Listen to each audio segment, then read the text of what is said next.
Replay. McGahey was the non-striker. Kaur flicks this out towards the boundary, and Kaur, I don't think she wanted to come back for the second. Now, McGahey made the call, but really, Cardoza could have gone for either end. I mean, it was a poor call all around, but Kaur could have said no. McGahey shouted a very loud yes. Yeah, it was a case of a loud call, and then she was quick to take off for that second as well, really not giving much of a chance to Amarpal Kaur to even get a no in there. And you're right, it would have been a run out on either end. Just shows how poor of a call that was in the end. Either batter with a direct hit or not even a direct hit would have been gone. It brings Divya Saxena to the crease, the captain who's been opening throughout the tournament, has shifted herself down to try and come up with a different winning formula for Canada today. Leaves this last ball, the 10th over alone. It's 53 for 2 after 10.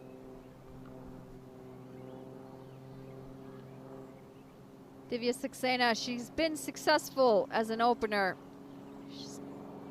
She's been part of a half century as well. She was going well against the US yesterday and then involved in yet another run out for Canada.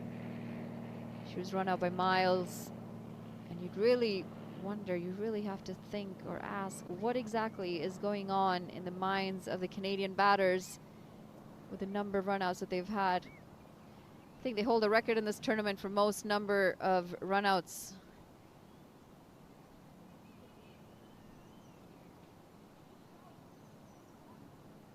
The skipper's out there now. She has still got plenty of overs left. We're just at the halfway mark, 10 overs to go still.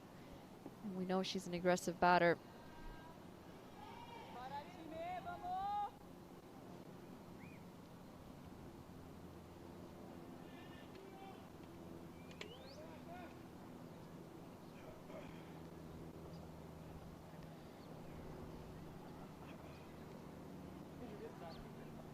This one's going to be a bye. Or wise, so it was too wide at a reach of Machado.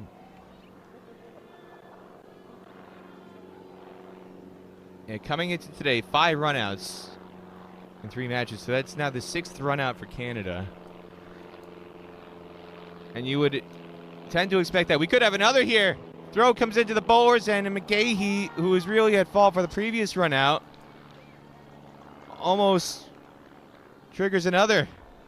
Yeah, the bowler, Dina, she was in front of the stumps. Had she been behind, it might have been tight. She would have been able to collect the ball better. This one is slapped by Saxena out to Villas-Boas, and they're going to tap and run for a single there. You would expect that many runouts from a lesser experienced team. A team that struggles, is desperate for runs. Canada's supposed to be one of the top 2 teams here, and yet arguably they've been struggling the most with their running between the wickets.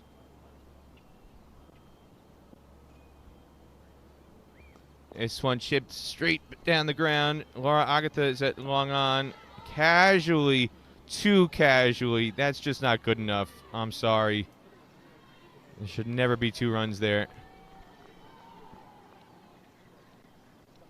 I think what this has highlighted with all the runouts is just how little the Canadian players get to train with each other and play with each other. They don't have the communication. They haven't had the experience together. Always waits for McGahey as Villas-Boas is looking keen to affect what would be the 7th run out against Canada in this tournament from mid-off. I think sometimes some of that communication.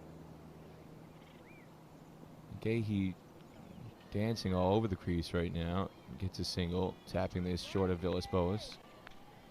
Some of that communication starts to develop as you understand how it is that you function and you gel as a team.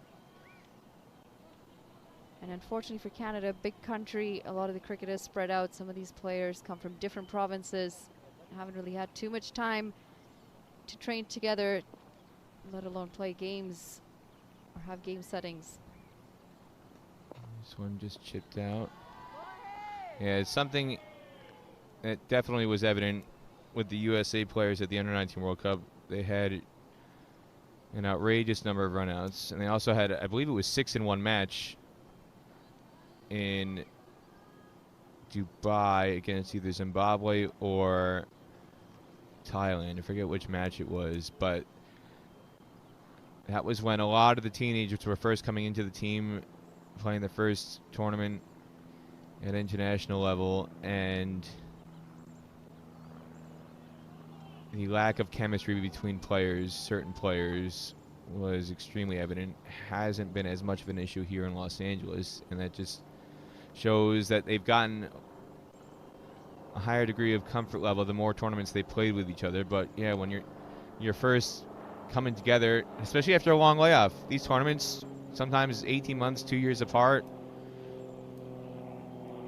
and the lack of opportunity to train together because of how far apart some of these players are, in some ways that highlights the advantage of a Brazil or an Argentina, where in Brazil everybody basically is based in Poços de Caldas, so they're training in person together 5 days a week, and you don't have some of those issues that we've seen in Canada or the USA squads, as this one strays down the leg side for a wide to start off the 12th over. Extra praise from Ribeiro again. She's the quickest of the Brazilian bowlers. She does come in and release the bowl. It's nice to see from a pace bowler. It's not just lobbed up and put into spot.